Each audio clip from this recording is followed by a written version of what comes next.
Bonjour à tous, merci de venir assister à ce webinaire ce matin sur la transformation numérique et le management des risques.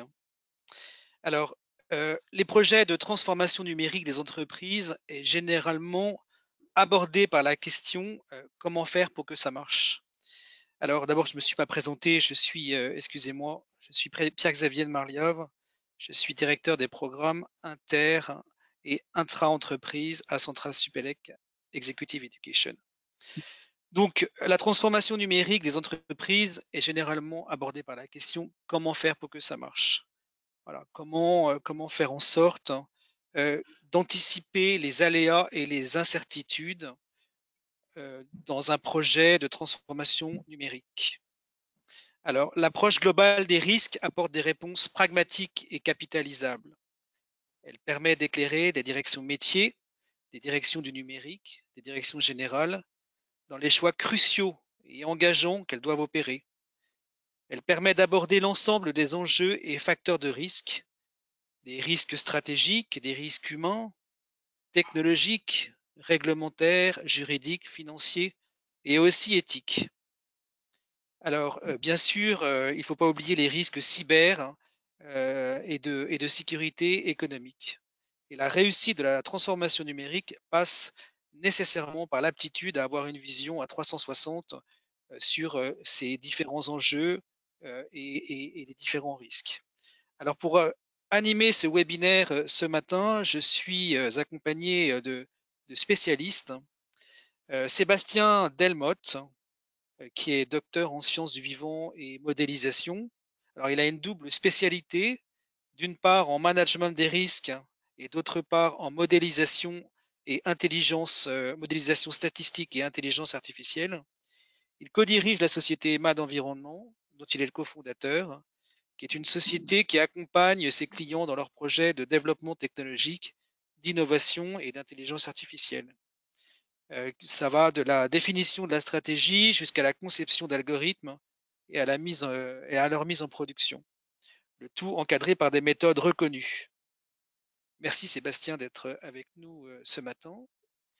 Bonjour, Pierre. Euh, Vincent Desroches, qui est avec nous aussi, donc qui est un ingénieur centralien d'origine, qui a 20 ans d'expérience en maîtrise des risques, initialement sûreté de fonctionnement et maîtrise des risques technologiques, puis management des risques numériques et de cybersécurité. Aujourd'hui, il est chef de division management de la sécurité numérique au sein de l'ANSSI, l'Agence nationale de la sécurité des systèmes d'information. Et par ailleurs, il est officier de réserve opérationnel en cybersécurité au sein de l'état-major de l'armée de l'air et de l'espace. Merci à tous les deux. Alors, ce matin, nous allons commencer à discuter de ce sujet de la gestion des risques dans un environnement de plus en plus numérique. Et la première question à laquelle on va essayer de répondre, c'est Sébastien et Vincent, pourriez-vous nous dire quels sont selon vous les enjeux et défis d'un projet de transformation numérique pour les organisations et les entreprises? Alors Vincent, alors merci Pierre-Xavier pour cette introduction. Vincent, je vais commencer si tu me le permets. Alors, bon, déjà la question des enjeux, elle est éminemment vaste parce que le numérique, il a pénétré tous les domaines de notre vie.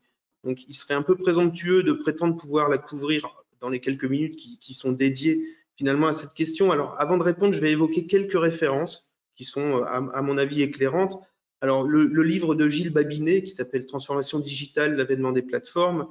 De manière générale, les travaux de Christophe Desailles, dont l'ouvrage La transformation numérique et les patrons, qui apporte un éclairage du point de vue des dirigeants d'entreprise, ce qui est assez rare. Le livre Fascinante IA de Jacques Pignot, alors qui est un de nos collègues et qui est également intervenant dans nos formations. Et puis quelques auteurs, David Fayon, Michael Tartare, Océane Mignot, voilà. Et il y en a bien d'autres, évidemment. Alors les enjeux, ils sont multiples. Et pour simplifier, je vais les présenter comme étant d'une part interne à l'entreprise et d'autre part externe à celle-ci, c'est-à-dire liées à la société en général, mais qui constituent un terreau de créativité et d'innovation. Alors en ce qui concerne l'entreprise, le premier enjeu, évidemment, il est économique. C'est un enjeu de survie même pour les entreprises. Elle doit se transformer, s'adapter pour résister à la forte pression concurrentielle qui a été induite par la vague des entreprises du numérique. Alors, ces entreprises du numérique, elles proposent des nouveaux produits, des nouveaux services.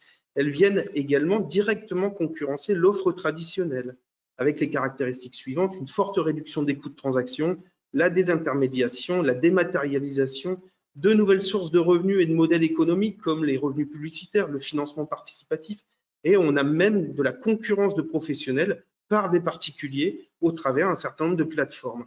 Il y a donc une injonction à la transformation numérique pour les entreprises, ce qui nous amène directement à la question des enjeux stratégiques.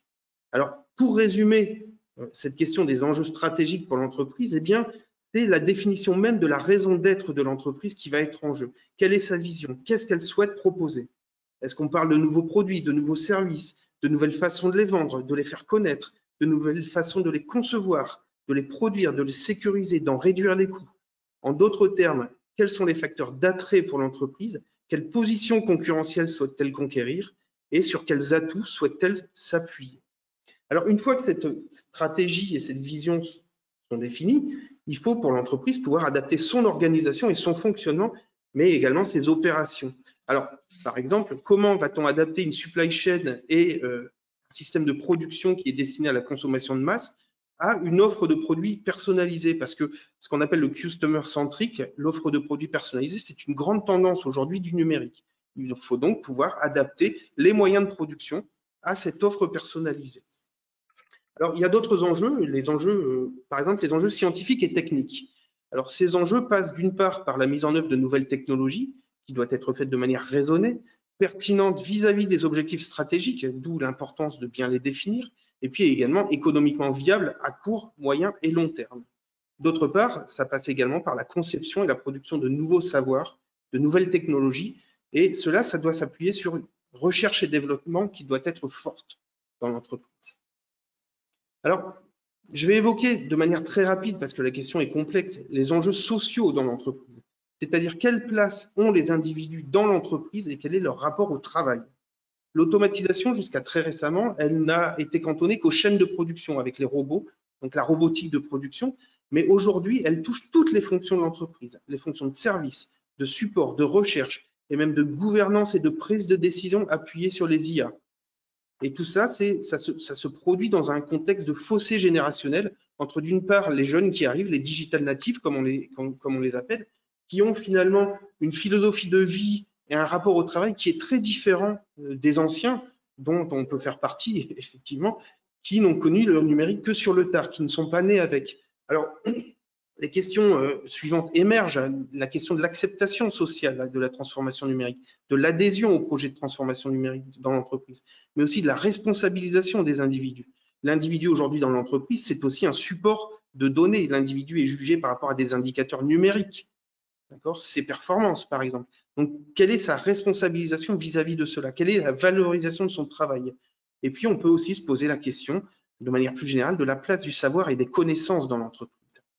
Alors, maintenant que j'ai abordé de manière assez succincte ces enjeux dans l'entreprise, je vais parler un petit peu des enjeux externes à l'entreprise. Ces enjeux, ça constitue des défis pour le développement du numérique, mais aussi un terreau de création et d'innovation pour les entreprises. D'abord, les enjeux sont sociaux. Alors, je vais aller très rapidement sur les enjeux sociaux parce que la question est complexe, mais je vais la résumer de la manière suivante. On sait que toutes les grandes ruptures technologiques, elles ont fondamentalement modifié la société et les sociétés humaines. Par exemple, l'invention de l'imprimerie a largement modifié la façon dont l'information se diffusait dans la société. Et bien là, c'est pareil pour le numérique. Donc, il est fort à parier que ce soit le cas aussi pour cette transformation. On risque d'avoir des modifications sociales importantes, et c'est déjà le cas. Alors, on va parler des enjeux culturels très rapidement, avec des plateformes, accès illimité à une quantité pléthorique d'œuvres audiovisuelles ou écrites, mais aussi des nouveaux chemins, des nouveaux moyens pour les artistes de faire connaître leur création. Et finalement, le développement d'une certaine indépendance pour la création. Des enjeux de loisirs. Alors là, c'est le grand boom du jeu vidéo, cette démocratisation d'une pratique qui était réservée à ce qu'on appelait des nerds, des geeks dans les années 80, qui aujourd'hui touche toutes les populations et qui va même jusqu'à se professionnaliser avec une certaine tendance à venir même concurrencer le sport-spectacle professionnel traditionnel. Des enjeux qui sont liés à la science, au savoir, à la connaissance, avec des opportunités formidables de partage via les plateformes open source, des enjeux éducatifs.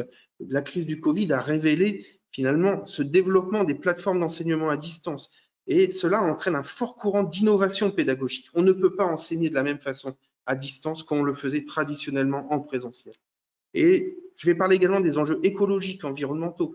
Donc, ce défi de maîtrise, d'optimisation de la consommation énergétique, avec même des nouveaux projets technologiques basés sur des IA, par exemple dans le domaine de la production d'hydrogène, la gestion des ressources primaires, la maîtrise des pollutions, en optimisant par exemple l'utilisation des intrants agricoles, le suivi en temps réel et l'anticipation des catastrophes naturelles, et même la gestion des territoires, avec un impact important aujourd'hui de la normalisation du télétravail qui va pousser les gens à s'éloigner des bassins d'emploi.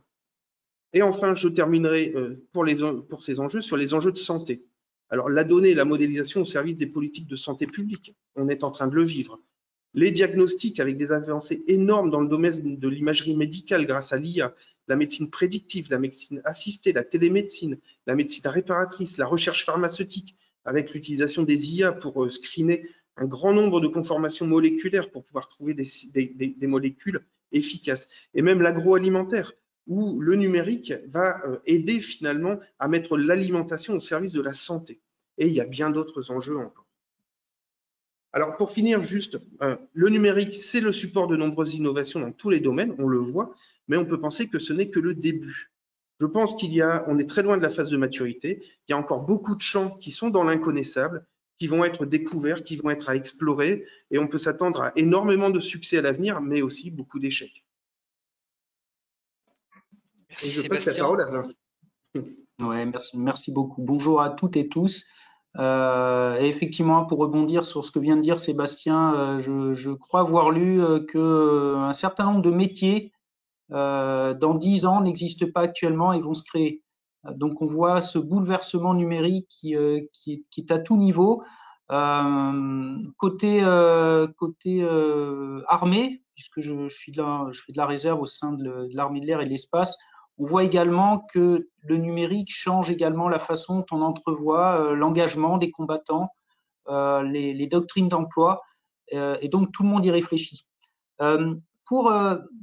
Pour compléter ce panorama des enjeux, moi je vais me concentrer sur 3 enjeux principaux. L'enjeu de maîtrise des risques numériques, forcément, et de cybersécurité. Travaillant à l'ANSSI, ce serait quand même dommage que je ne l'évoque pas. Mais également l'enjeu de sécurité économique, c'est-à-dire de protection de son patrimoine, de son savoir-faire. Et je terminerai par la confiance numérique. Alors, pour commencer, donc, et ce que Sébastien Delmotte a bien mis en évidence, c'est qu'on a affaire à des écosystèmes numériques. Les entreprises, les organisations, les administrations publiques créent des partenariats, créent des échanges d'informations et des interconnexions avec un ensemble de partenaires, des fournisseurs, des sous-traitants, ce qui crée des écosystèmes numériques assez importants. Ça, c'est un premier volet. Le second, c'est le fait que les usages évoluent.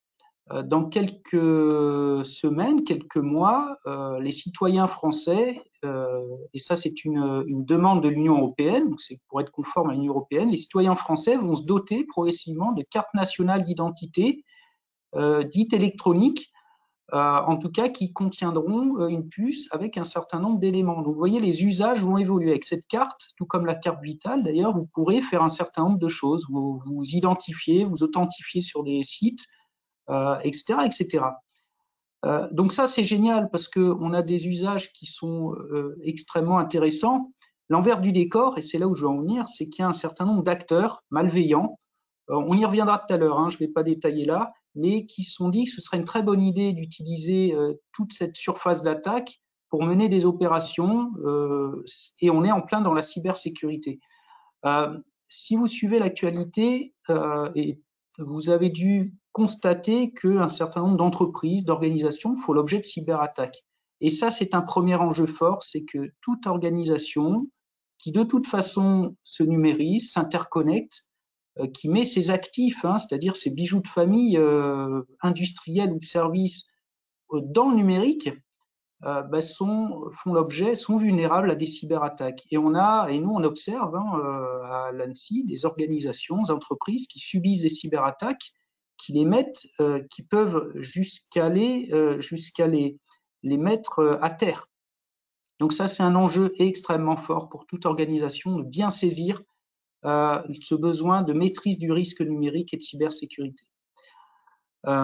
Les données à caractère personnel qui sont connexes font également partie. Vous voyez, je lisais ce matin dans la veille que l'on reçoit, je tourne ma tête pour bien donner les vailleurs, il y a 250 millions de citoyens américains qui ont vu, 250 millions, c'est un quart de milliard, qui ont vu leurs données personnelles se retrouver sur des sites, donc sur le darknet, proposés donc de façon complètement libre.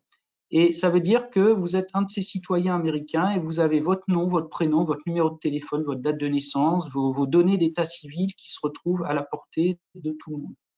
Donc la protection des données pour une entreprise qui manipule des données à caractère personnel, données sensibles, c'est un autre enjeu extrêmement important.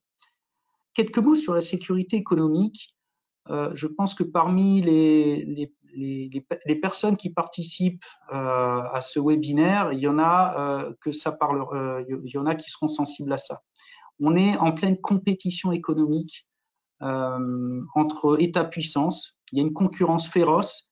Sébastien tout à l'heure parlait du domaine de la santé. Il y a une concurrence extrêmement forte dans ce domaine-là, donc qui est exacerbée avec la crise sanitaire qui nous arrive. Ce qui veut dire que pouvoir protéger son patrimoine, son savoir-faire, ses salariés clés, les projets sur lesquels on travaille, donc c'est ce qu'on va appeler la sécurité économique au sens large, ben c'est également un enjeu très fort pour toutes les organisations. Et en matière de guerre économique, d'ailleurs, c'est presque toujours l'attaquant qui gagne. Donc, on voit bien l'enjeu qu'il y a justement de s'en prémunir. Un dernier point d'enjeu, je vais vous parler de confiance numérique. Alors la confiance numérique, moi pour aller directement au point, je dirais que si une entreprise place cette efficacité de confiance numérique comme un des objectifs stratégiques, elle aura tout compris. Parce que la confiance numérique, ça draine le business, ça draine la relation que vous avez avec vos partenaires. C'est une notion subjective alors je vous prends un exemple, alors c'est d'actualité, on va tous dans les prochains jours, ça a déjà fait, se connecter à impôts.gouv.fr pour faire sa déclaration en ligne. Imaginez que cette plateforme soit mise à mal, soit mise en défaut, avec des données qui fuitent, avec une fiabilité, une qualité de service, c'est pas forcément de la cyber, mais une qualité de service qui est médiocre. Les citoyens ils vont perdre confiance en cette plateforme. Donc, c'est un enjeu très fort pour l'État d'avoir une plateforme qui est fiable, qui est aussi une image citoyenne, c'est-à-dire que les données ne sont pas exploitées à d'autres fins que celles pour lesquelles elles sont prévues. Et donc, pour toute organisation qui met en place des services auprès de clients, cette notion de confiance numérique est importante. Et pour terminer sur ce point-là, moi, je dirais que la résilience d'une organisation, elle est fortement liée au maintien de la confiance entre les acteurs. Voilà les quelques messages que je souhaitais passer. Donc, en termes d'enjeux, la maîtrise des risques numériques, la sécurité économique et la confiance numérique entre les différents acteurs. Merci Vincent et Sébastien pour ces premiers éclairages. Alors, deuxième question qu'on a envie de vous poser, c'est dans le contexte que vous venez d'évoquer, quels sont les risques et les menaces, selon vous, auxquels les organisations doivent faire face? Très bien. Merci Pierre-Xavier. Je vais poursuivre dans ma lancée.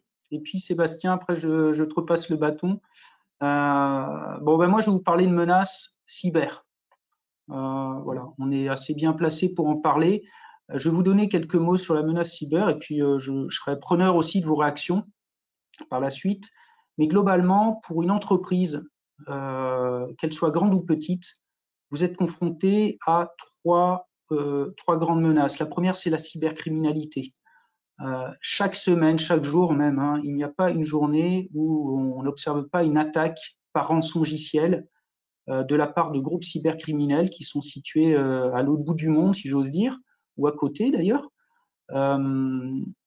et qui vont voler vos données, faire du chantage à la divulgation et vous demander une rançon.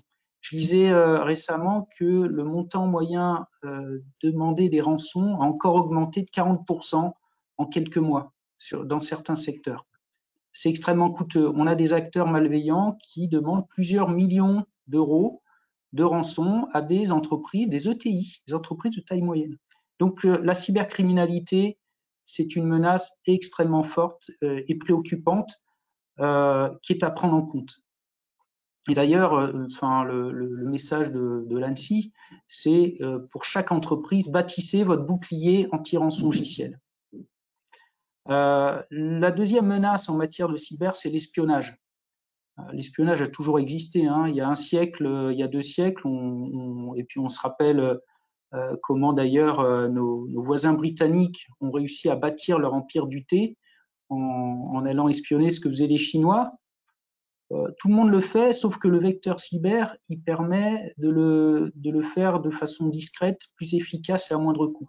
Donc l'espionnage, c'est important, et pour toute entreprise, posez-vous la question et ne minimisez pas l'intérêt que pourrait avoir un concurrent, un autre État, de savoir ce sur quoi vous êtes en train de travailler. La troisième menace, donc après cybercriminalité et espionnage, c'est la déstabilisation. Et oui, vous pouvez faire l'objet de tentatives de déstabilisation, alors dans le but de vous faire perdre un marché, dans le but de vous faire perdre des parts de marché, ou simplement pour vous nuire, pour préparer une opération d'OPA par exemple. Et donc ça, c'est typiquement le type de menace qui vous intéresse. Pour aller assez vite, je vous disais que tout le monde est concerné. Si on regarde la veille, et les noms d'entreprises que je vais citer ne sont pas des entreprises que je cible aujourd'hui, simplement en piochant dans la veille, on voit ça. Il y a quelques mois, des sociétés comme Bouygues Construction, comme Dassault, Falcon ont fait l'objet de cyberattaques. Il y a quelques mois, des agglomérations comme le Grand Annecy ou La Rochelle ont fait l'objet de cyberattaques. Mais il y a également des entreprises du quotidien comme Whirlpool, Canon, Monsieur Bricolage, qui font l'objet de cyberattaques. Et on a de plus en plus de PME, de TI qu'on connaît très bien, qui font l'objet de cyberattaques, qui attirent l'attention typiquement de cybercriminels qui veulent faire de l'argent. Et un des derniers messages, et on parle de miroir aujourd'hui, hein, c'est que si on fait un focus sur les cybercriminels, les cybercriminels, eux, ils ont fait leur transformation numérique. Dans les années 2010-2015, des attaques des cyberattaques rapportent plus que la vente de drogue. Il y a un facteur de 3. Actuellement, on évalue que les revenus annuels liés aux cyberattaques de nature criminelle représenteraient 2% du produit du PIB mondial, à peu près 1500 milliards de dollars. Donc c'est très lucratif pour eux. Et quand je vous disais que les cyberattaquants ont opéré leur transformation numérique, c'est que vous allez voir de véritables marketplaces, donc sur l'internet sombre. Pour mémoire, hein, le dark web, c'est pas un internet qui est inaccessible, c'est simplement un internet qui n'est pas référencé par les moteurs de recherche. Mais vous et moi, depuis votre poste classique, vous y avez accès. Il faut juste savoir à quelle adresse. Mais en tout cas, on observe des cybercriminels qui mettent en place des marketplaces dans lesquels vous avez des opérateurs, des fournisseurs qui proposent des codes malveillants, qui proposent des cibles à attaquer. Voilà, telle entreprise, elle nous paraît à la fois vulnérable et bankable, donc attaquez-la. On observe une véritable professionnalisation du métier avec l'intégration par ces groupes cybercriminels des usages du numérique, avec des blogs, ils créent des blogs pour parler de leurs actualités, pour mettre en ligne les données qu'ils ont volées. Récemment, on a vu un groupe cybercriminel mettre en place l'équivalent d'un eBay pour vendre en ligne des données et les valoriser. Dernier point, quelques exemples de risques de nature cyber qui nous intéressent, nous à l'agence, avec nos partenaires. Par exemple, les véhicules autonomes, prise de contrôle à distance d'un véhicule, avec demande de rançon ou création d'un accident, d'une série d'accidents dans le cadre d'une action terroriste. Dans le domaine de la santé également, ceux qui portent des pacemakers ou des pompes à insuline qui seraient connectées pourraient recevoir un texto avec une prise de contrôle à distance et une rançon qui est demandée, sinon le produit est désactivé. Et également, on se pose la question sur l'usage de l'Internet des objets, où certaines preuves de concept sembleraient montrer qu'en augmentant légèrement la surconsommation en énergie, on pourrait saturer tout un réseau électrique. Vous voyez, toutes ces menaces-là et ces risques sont des choses que l'on observe avec beaucoup d'attention. Et pour finir, le message que j'ai auprès des entreprises qui font de l'innovation qui est nécessaire, c'est de bien prendre en compte ces menaces et ces risques. Sébastien, à toi. Alors, merci Vincent. Effectivement, les menaces que tu évoques sont fondamentales et elles occupent le devant de l'actualité, à tel point qu'elles finissent par masquer finalement des risques qu'on va dire plus classiques pour l'entreprise, mais qui concernent également le projet de transformation numérique. Et ces différents risques que je vais évoquer, eh bien, il ne faut pas les négliger, il faut même les analyser. Alors, d'abord, des risques qui sont liés à la gouvernance même, avec tout simplement la première question, pourquoi doit-on passer au numérique? C'est une injonction. Certaines entreprises ont des raisons de le faire, d'autres n'en ont pas forcément de bonnes raisons. D'accord? Donc, déjà, savoir pourquoi on veut passer au numérique, c'est-à-dire avoir une définition de la stratégie qui soit claire et parfaitement faite. C'est-à-dire que l'absence de définition ou la mauvaise définition de stratégie, ça amènera au mieux à des surcoûts et de la perte de temps et au pire à la disparition de l'entreprise elle-même. Une transformation numérique ratée peut faire couler l'entreprise. Et à ce titre, je voudrais juste attirer l'attention sur le fait qu'il existe un fossé, voire un gouffre entre ce qui est présenté comme étant les systèmes d'IA dans les médias, ou vendus d'ailleurs par les promoteurs de ces systèmes, et la réalité de ce qu'ils sont, et notamment la réalité de ce qu'ils apportent à l'entreprise. Alors, ces systèmes peuvent être très profitables, mais bien souvent, ils sont limités.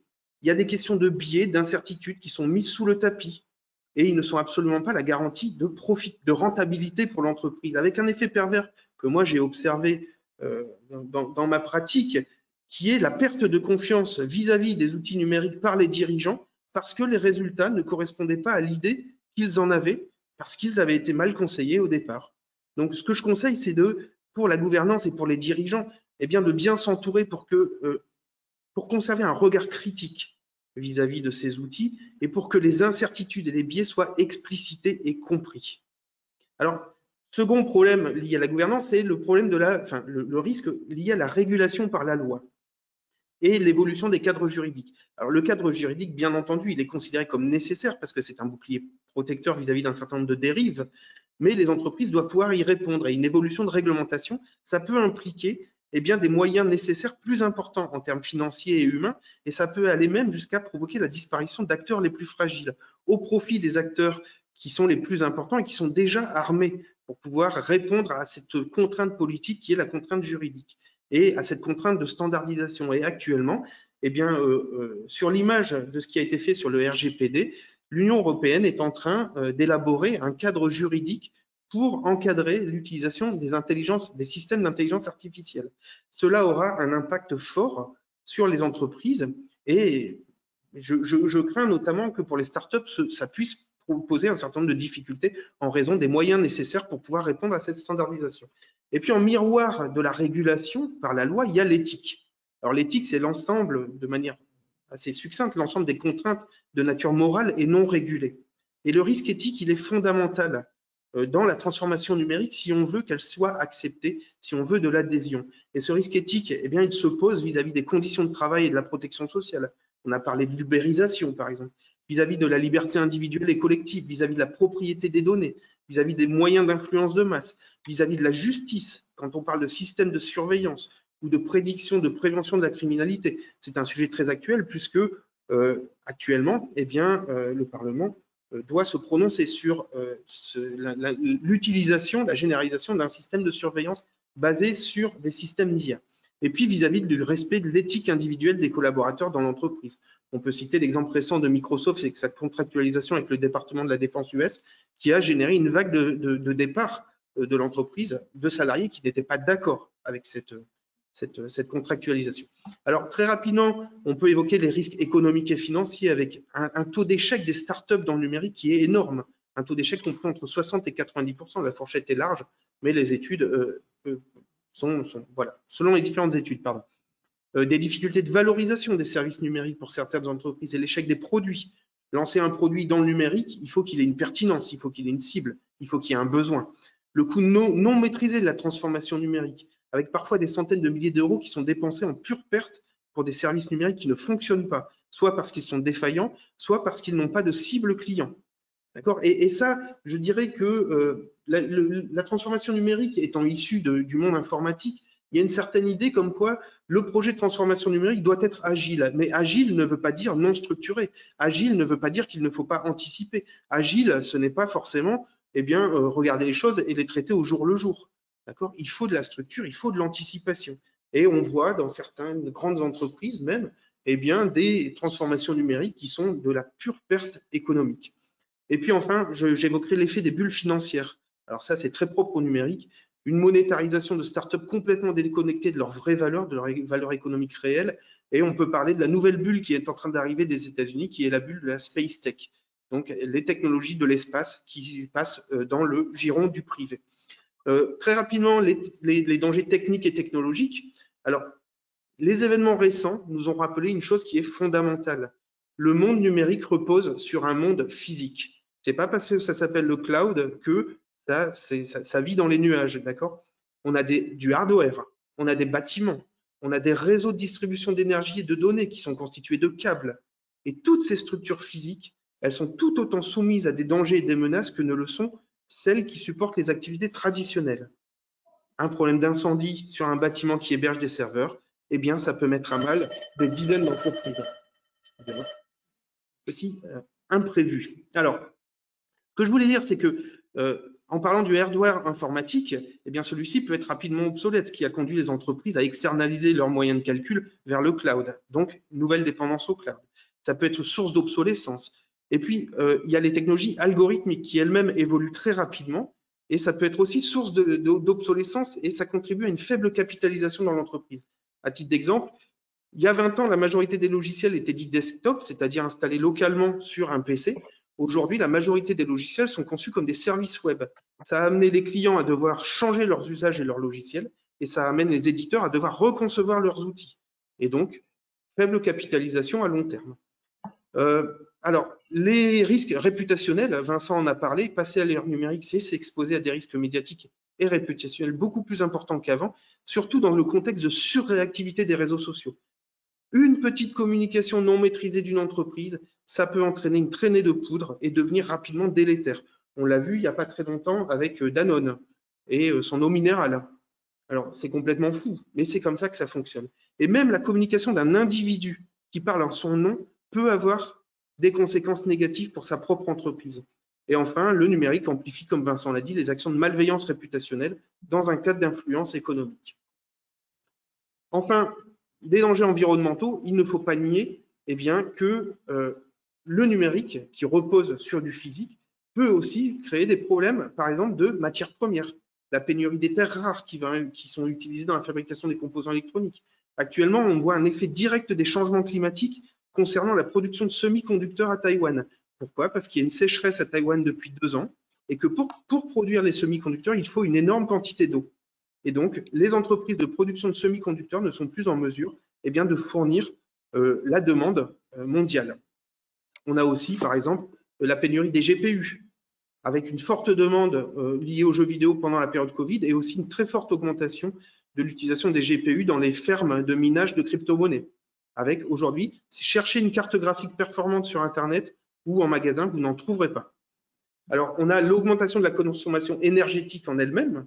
Alors aujourd'hui, l'ensemble des technologies de l'information, on considère que ça représente 3,5% de la production mondiale d'énergie. C'est faible, mais c'est quand même important.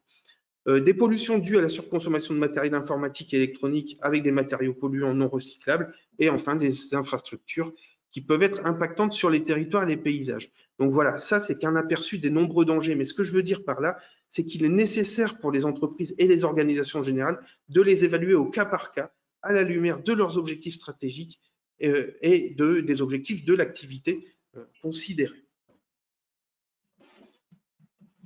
merci beaucoup. Alors, compte tenu de la diversité des risques et des menaces que vous venez d'évoquer tous les deux, quels sont, selon vous, les fondamentaux pour les gérer de la manière la plus efficace possible? Sébastien? Alors, je vais répondre et je passerai la parole à Vincent après. Alors, la première chose qui est fondamentale, c'est qu'il faut concevoir le management des risques et la maîtrise des risques comme un outil de gouvernance. Ce n'est pas une énième couche intermédiaire de procédures qu'on va rajouter à toutes les procédures de l'entreprise. Et en ce sens, il faut placer le management des risques au niveau de la gouvernance et il faut abandonner cette idée que le management des risques cherche à atteindre le risque zéro. Ça, c'est un biais qui a été introduit dans les 20 dernières années dans les grandes entreprises qui se sont normalisées. Non, le management des risques ne sert pas à atteindre le risque zéro, il cherche à atteindre le risque acceptable. Le management des risques, il est fait pour prendre des risques. Il est fait pour prendre des risques, mais dans un cadre où ils sont identifiés et où ils peuvent être explicitement décidés qu'ils sont acceptables. Alors, l'acceptabilité, ça veut dire quoi? Ça veut dire que la gouvernance de l'entreprise doit se doter d'un référentiel d'acceptabilité des risques et il lui est propre. Le référentiel d'acceptabilité n'est pas universel, il correspond aux objectifs stratégiques de l'entreprise. Et un risque qui est acceptable pour une entreprise dans un contexte donné pourra devenir inacceptable pour une autre entreprise dans un autre contexte. Second point, le management des risques, ça doit être considéré comme un outil de questionnement des incertitudes et non pas comme une checklist universelle avec d'un côté des bonnes réponses et de l'autre côté des mauvaises réponses. On analyse les risques considérant le contexte, l'activité et ses objectifs. On ne doit jamais tenir pour acquis une situation de risque acceptable ou tolérable. On doit douter en permanence. On doit remettre à jour les analyses de risque pour tenir compte des changements et de nouvelles connaissances. Et on va considérer en management des risques que l'absence de doute, c'est l'ennemi du bien. Donc, manager les risques, c'est d'abord apprendre à douter. Alors, d'un point de vue structurel, le management des risques doit être structuré selon le triptyque suivant: avant, pendant, après. Avant, on va chercher de manière structurée à identifier des incertitudes, à évaluer des risques associés à un certain nombre d'événements avant que ceux-ci ne se produisent. C'est proactif. On cherche à prévenir les problèmes ou à mettre en place des barrières de sécurité pour en réduire l'impact et on cherche à s'y préparer. Et en ce sens, la gestion des risques, c'est un corollaire à la gestion de crise. Si on ne se prépare pas, le moment venu, on ne saura pas réagir. Et une mauvaise réaction agira comme un amplificateur du problème. Et on arrive au pendant. Ça, c'est la gestion de crise, c'est-à-dire l'ensemble des organisations, des actions, des moyens techniques et humains qui vont être mobilisés pour faire face à la survenance d'une crise. Et enfin, il y a le après. Après, c'est le retour d'expérience. On apprend de ses erreurs. On apprend aussi de ses succès. Et donc, on va chercher à analyser le pourquoi du problème ou le pourquoi du succès. On va en tirer des enseignements, on va en tirer des recommandations génériques qu'on va mettre à disposition pour l'ensemble de l'entreprise. Et ainsi, on va capitaliser au niveau de l'entreprise le savoir acquis par le passé. Je terminerai par ceci, c'est que le management des risques doit être explicite et inclusif. On considère que le pire, c'est de cacher les problèmes. Et le management des risques ne doit pas être punitif, sinon il va pousser les gens à cacher les problèmes. Donc un problème caché, quand il apparaîtra, il sera encore plus grave. Donc il faut inclure l'ensemble des acteurs du système dans ce management, sinon c'est l'échec. Et donc on considère que le management des risques, c'est la résultante globale des efforts de chacun. Merci Sébastien. Vincent, quelques mots? Quelques mots exactement. Alors d'abord, moi je souscris à ce que vient de dire Sébastien. Particulièrement concernant le fait que la maîtrise des risques, ça doit être un outil opérationnel au service de la performance, de la prise de décision, de la confiance et de la résilience. Alors bon, une fois qu'on a dit ça, il faut le faire de façon bien menée aussi. On en parlera tout à l'heure, on dira quelques mots. Et concernant le risque zéro, effectivement aussi, en matière de cybersécurité, le risque zéro n'existe pas, bien entendu. Mais on a coutume de dire, il y a une spécificité parce qu'en cyber, nous, on a des méchants en face de nous, donc des personnes qui ont une intention. Et l'idée, c'est que si aucune protection ou défense n'est 100% sûre, donc risque zéro, pas possible. Par contre, aucune attaque n'est 100% garantie pour l'attaquant. Voilà, donc un des premiers messages, c'est qu'il y a un rapport de force à établir et à maintenir dans la durée entre les attaquants et le défenseur. Ce qui veut dire qu'il n'y a pas de fatalité non plus. Ensuite, concernant la gestion des risques numériques, les fondamentaux pour les anticiper, mais également pour identifier des axes d'opportunité, ils sont au nombre de 5. Tout ça, c'est discutable évidemment, mais nous, on considère qu'il y en a 5. D'abord, le premier point, c'est de prendre la mesure du risque. C'est classique, hein, prendre la mesure du risque. C'est le comprendre, c'est comprendre que ce risque de nature cyber, il est stratégique, il peut vous tuer, il n'est pas évitable. Hein, la question, c'est pas est-ce que je vais me faire attaquer, mais quand. Faut vivre avec, en fait. Et sa gestion n'est pas externalisable. C'est-à-dire que dans une entreprise, dans une organisation, ce risque-là, il doit être pris au plus haut niveau. Donc, on rejoint la notion de gouvernance au plus haut niveau. Et il doit être ensuite pris en charge par l'ensemble de l'organisation. Donc, le premier point, c'est prendre la mesure du risque. Le deuxième, c'est qu'il faut inscrire la sécurité du numérique au cœur de sa gouvernance d'entreprise. Ça commence par définir son appétence au risque, tout simplement. Il faut donc que le dirigeant il comprenne de quoi on parle. Ça implique aussi de mettre en place un cadre de gouvernance du risque, une comitologie. Hein. Nous, la recommandation qu'on fait, et d'ailleurs au sein de l'armée de l'air et de l'espace, c'est ce qui se fait. Hein. On présente au plus haut niveau, au général 4 ou 5 étoiles, le niveau de risque cyber auquel l'armée de l'air et de l'espace est confrontée. Et donc, il faut que chaque organisation le fasse aussi. Hein. Chaque année, le CEO, le président de l'entreprise, doit demander alors c'est quoi les risques actuellement qui pèsent sur mon activité. Donc, prendre la mesure du risque, inscrire la sécurité au cœur de sa gouvernance d'entreprise. Le troisième point, c'est concrètement bâtir progressivement son socle de sécurité, son bouclier, si j'ose dire. Et pour cela, la recommandation que j'ai, c'est qu'il faut avoir une approche capacitaire au niveau de ses projets, au niveau de son organisation, au niveau de ses partenaires, être capable de se protéger, donc de réduire sa surface d'attaque, être capable de se défendre, c'est-à-dire de détecter qu'il y a quelque chose qui se passe et de réagir en cas d'incident. On doit être capable d'être résilient, évidemment, c'est-à-dire de pouvoir continuer son activité et maintenir le lien de confiance avec ses partenaires si jamais l'attaque est passée. Le quatrième point, c'est qu'il faut être capable de piloter son risque. C'est classique, mais en cybersécurité, c'est également la même chose. Je dois être capable de m'améliorer de façon continue au travers de travaux d'audit, de veille sur la menace, etc. Une fois qu'on a pris en compte la mesure du risque, qu'on a inscrit la sécurité au cœur, dans l'ADN de sa gouvernance d'entreprise, qu'on a bâti progressivement son socle et qu'on le pilote, là, il y a un volet qui est extrêmement important, c'est qu'il faut valoriser ça. Valoriser vos investissements en matière de sécurité du numérique et en matière d'ailleurs de gestion de risque, hein, globalement, ça sort du cadre du numérique, mais valoriser tout ça pour, un, générer de la confiance auprès de vos clients et partenaires, et deux, en faire un atout de compétitivité. Ça veut dire qu'il faut mettre les services marketing et commerciaux là-dessus, il faut les faire plancher.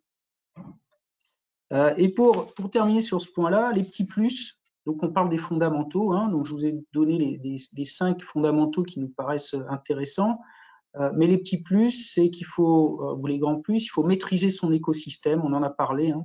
Le risque, il vient pas forcément de chez vous, hein. On a un nombre d'attaques informatiques, ce sont des attaques dites par rebond qui vont passer par votre fournisseur préféré, qui lui est peut-être moins protégé que vous, et l'attaquant va passer à travers ce fournisseur. Et dernier message, placez l'humain au cœur de votre stratégie de maîtrise du risque, de transformation numérique d'ailleurs au sens large, pour obtenir de vos collaborateurs une participation active à la sécurité. Un exemple, il y a quelques mois, il y a une tentative d'attaque informatique qui a eu lieu aux États-Unis dans une ville de taille moyenne, où les attaquants ont essayé de modifier la composition de l'eau qui est fournie aux habitants au niveau d'une usine de traitement d'eau. Donc prise de contrôle à distance du moyen industriel qui était connecté à Internet et possibilité de modifier la composition d'un des adjuvants à base de produits chlorés, donc potentiellement dangereux pour la santé des habitants. C'est la personne qui était, le technicien qui était à ce moment-là devant son écran, qui a vu qu'il se passait des choses bizarres et qui a su réagir. Voilà. Et dernier message, pour toute entreprise, un des fondamentaux, c'est de trouver le bon équilibre entre les compétences qui sont internes, votre capacité à pouvoir gérer ces risques, encore une fois, au-delà du cadre cyber, et le fait que vous allez faire appel à des prestations de services qualifiées. Ça, c'est également important. En fait, il faut se créer une sorte d'armée interne et externe capable d'appréhender l'ensemble des risques. Voilà pour les quelques messages que je souhaitais passer pour les fondamentaux. Merci beaucoup de nous avoir exposé ces fondamentaux. Et la question qu'on aurait envie de vous poser maintenant à tous les deux, c'est concrètement comment on va faire et quels outils les risk managers et les acteurs de la transformation numérique doivent-ils avoir dans leur boîte à outils? Sébastien? Alors, il existe un certain nombre de méthodes plus ou moins performantes. Alors, nous, celles qu'on utilise, eh bien, sont les méthodes suivantes. Alors, d'abord, ce sont des méthodes de management des risques qui permettent de produire des outils du management des risques. Et ces outils, ce sont les cartographies des risques, c'est-à-dire les diagnostics, et puis les plans de maîtrise des risques. C'est-à-dire que faire de l'analyse de risque pour avoir des jolis graphiques, ça ne sert à rien. Il faut pouvoir agir. C'est un support d'action. Donc, il faut un plan d'action. Alors, je vais citer la méthode AGR, analyse globale des risques, la méthode MCRA, macro-cartographie des risques basée sur les audits, qui ont en commun de modéliser les activités étudiées, donc fournir des cartographies des risques précises et structurées, d'inclure l'analyse du financement des risques, c'est extrêmement important. Alors là, je vais renvoyer sur un webinaire qu'on avait fait d'ailleurs avec Vincent il y a quelques mois sur le financement des risques, où on abordait cette question spécifique qui aujourd'hui ne peut plus être mise de côté dans le management des risques. Et puis, de fournir des plans d'action de maîtrise des risques. Alors, il faut voir que ces méthodes peuvent être déclinables également aux risques positifs. On en a finalement peu parlé, mais les risques positifs, eh bien, ils sont associés aux opportunités et à la maximisation des gains. On peut faire de l'analyse de risque négatif et de l'analyse de risque positif. Alors, elles peuvent être complétées par des méthodes propres aux risques stratégiques, les analyses multicritères d'aide à la décision, les méthodes atouts attraits, facteurs clés du succès, et puis enfin toutes les méthodes de retour d'expérience. Donc, on a une boîte à outils, un outillage qui est parfaitement défini et qui est en plus indépendant du domaine d'activité considéré. Enfin, juste un dernier mot. Dans le cas où des données et des mesures sont disponibles et consolidées, on peut faire des modèles probabilistes pour consolider les analyses d'incertitude et permettre une meilleure pondération. Alors, il ne faut pas croire, par contre, parce qu'on a un nombre avec 5 chiffres après la virgule, on est nécessairement mieux armé et que ce nombre est plus utile qu'une estimation qualitative d'incertitude. Attention, dans bien des cas, il est même dangereux d'utiliser la notion de probabilité avec des nombres très précis parce que ça donne une fausse impression de maîtrise et un faux niveau de confiance, un faux niveau de haute confiance, complètement décorrélé de la réalité. Pourquoi? Parce que quand on veut faire du probabiliste, il faut des données, donc il faut des mesures, donc il faut connaître les incertitudes sur ces mesures. On va les traiter avec des modèles dont on doit connaître les incertitudes également. Voilà. Vincent? Ouais, très bien. Merci Sébastien. Alors moi, c'est vrai que j'aime particulièrement, puisque là, on en est à parler de la boîte à outils, hein, que les risques, les gestionnaires de risques et les acteurs de la transformation numérique doivent avoir, selon nous, dans leur boîte à outils. Moi, j'aime particulièrement la méthode AGR, analyse globale des risques. Je la trouve très adaptée à l'investigation holistique, donc globale, des risques qui soient accidentels, intentionnels, internes, externes, auxquels une organisation doit faire face. Par exemple, dans cette méthode, vous allez à un moment donné bâtir ce qu'on appelle une cartographie des situations dangereuses. C'est simplement mettre en confrontation des types de dangers, de menaces, face à des phases d'un projet, qui peut être un projet de transformation, des phases, le fonctionnement d'un système, d'une opération, votre volonté de diversifier votre activité. Et donc, vous avez une sorte de cockpit, à l'armée de l'air, on aime bien ce terme, qui permet aux dirigeants de se dire, tiens, moi, je vais axer ma priorité de traitement du risque sur ces types de dangers, de menaces, parce que là, je vais lancer un projet qui est important et ce serait quand même très embêtant que ça tombe. Donc, ça vous permet de faire votre choix en quelque sorte, de bâtir votre backlog de traitement des risques. Donc, la méthode AGR, j'aime bien. La méthode MCRA aussi, la macrocartographie des risques par les audits. Je citerai qu'elle permet ça c'est assez fin, elle permet de voir des différences de perception, des désalignements de vision ou au contraire des facteurs d'adhésion fortes dans un projet de transformation entre les différents niveaux d'organisation, entre les métiers, entre le COMEX. Cette approche, elle permet de montrer des effets de prisme différents, donc des forces et des faiblesses. Après, travaillant à l'ANSSI, je vais être obligé de faire un placement de produit honteux avec la méthode EBIOS Risk Manager, qui est la méthode développée de référence développée par l'agence, dont je suis d'ailleurs le co-concepteur. Et donc double placement de produit. Au-delà de ça, cette méthode, utilisez-la dès que vous avez affaire, dès que vous souhaitez, donc en complément d'une AGR par exemple, dès que vous souhaitez investiguer de façon assez fine des scénarios de cyberattaque qui peuvent impacter vos actifs. Avec cette méthode, vous allez passer d'un point de vue du défenseur à un point de vue de l'attaquant. Oui, parce que construire une maîtrise du risque sous forme de lignes Maginot, ça marche pas. Donc il faut aborder à la fois le point de vue de l'attaquant et de la défense. Et cette méthode-là, EBIOS permet de le faire.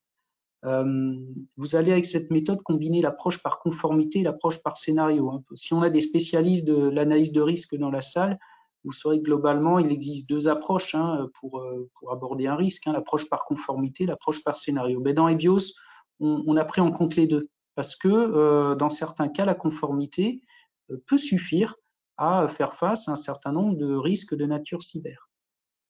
Et dans cette méthode, vous prenez en compte également l'écosystème, votre écosystème business, donc métier et IT. Et vous identifiez les centres de gravité fragiles avec lesquels vous travaillez. Ça peut être une filiale.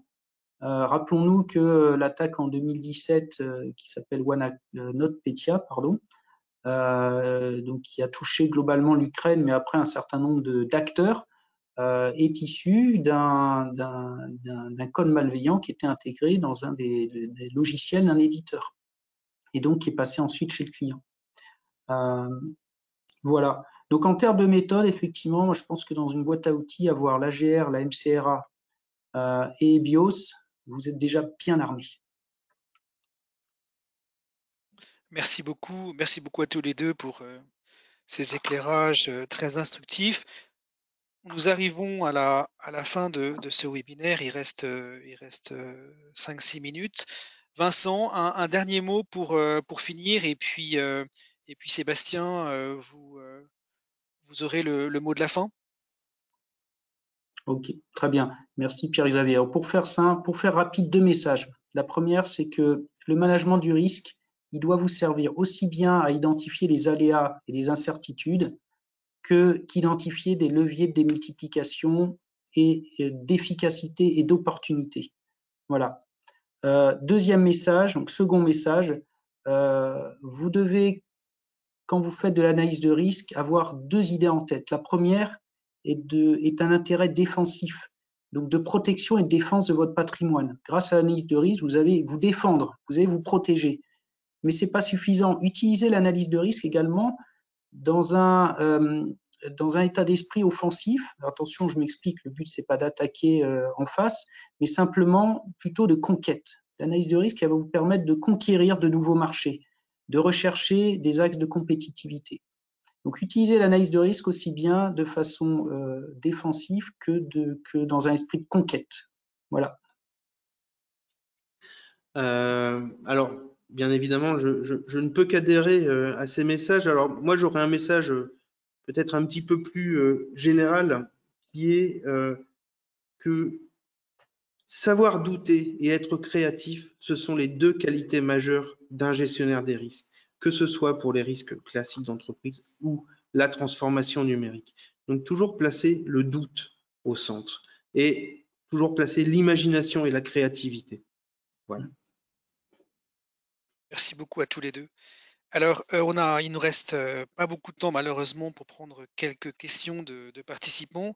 Je rappelle quand même que Centrale Supélec Executive Education propose donc un parcours sur la gestion des risques qui s'appelle PJ10, qui vous sera peut-être envoyé par mail avec le replay de ce webinaire, qui est disponible en inter-entreprise.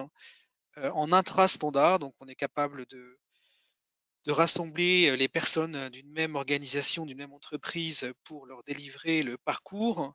Mais également, on est capable de faire des sur-mesures sur ce parcours pour répondre aux besoins spécifiques de l'entreprise. Voilà, donc c'est un parcours qui est possible en présentiel ou en distanciel et qui, de mémoire, doit commencer début juin. C'est ça, Sébastien? Oui, tout à fait. Voilà, donc le 1er juin, donc l'ouverture a commencé déjà et vous pouvez prendre contact avec Virginia donc à Centrale Supélec Exed pour avoir des renseignements sur ce parcours. Le parcours s'étale de juin 2021 jusqu'à avril 2022. Sébastien, tu peux en 30 secondes nous expliquer un peu le cadre de ce parcours, hein, ce qu'on Alors, attend ce des parcours participants. oui, tout à fait. Alors, ce parcours, il a été conçu dans l'état d'esprit suivant. Il faut que le risk manager puisse travailler avec le CDO ou le CTO de l'entreprise, donc celui qui est chargé de la transformation digitale.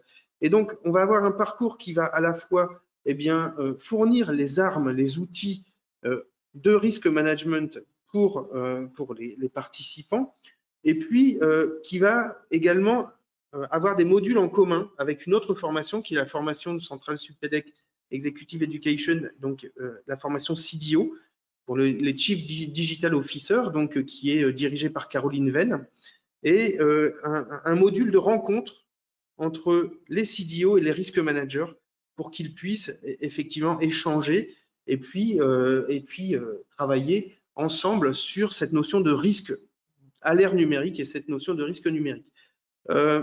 Bon, il va y avoir effectivement d'autres points qui ont été abordés lors de ce webinaire qui sont abordés dans la formation, comme l'intelligence économique, la cyberdéfense, la gestion de crise cyber, la gestion des risques de réputation. Et j'ajouterai pour finir que la certification est fondée sur l'élaboration d'un projet pilote qui concerne l'entreprise du participant, c'est-à-dire qu'à la fin de la formation, eh bien, le participant a un produit à livrer à son entreprise.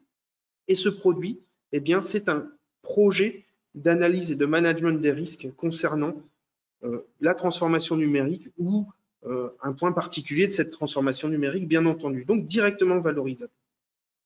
Voilà l'état d'esprit et le contenu de cette formation. Merci Sébastien. On a une question d'un participant. On n'a pas beaucoup de temps, mais on va essayer d'aller vite. Donc, vous avez évoqué la future réglementation européenne sur l'intelligence artificielle. Pouvez-vous en dire plus? Donc, en 30 secondes, l'un ou l'autre. Alors, ah oui, la réponse, effectivement, va nécessiter d'être rapide. Alors, on a les premiers éléments qui commencent à sortir, effectivement, sur cette nouvelle réglementation qui est dans l'état d'esprit du RGPD, qui va nécessiter, d'une part, de classer, de faire une typologie des systèmes d'intelligence artificielle en fonction de leurs objectifs, de leurs cibles et des impacts potentiels, notamment en termes de décision, qui peuvent concerner des aspects importants de la vie.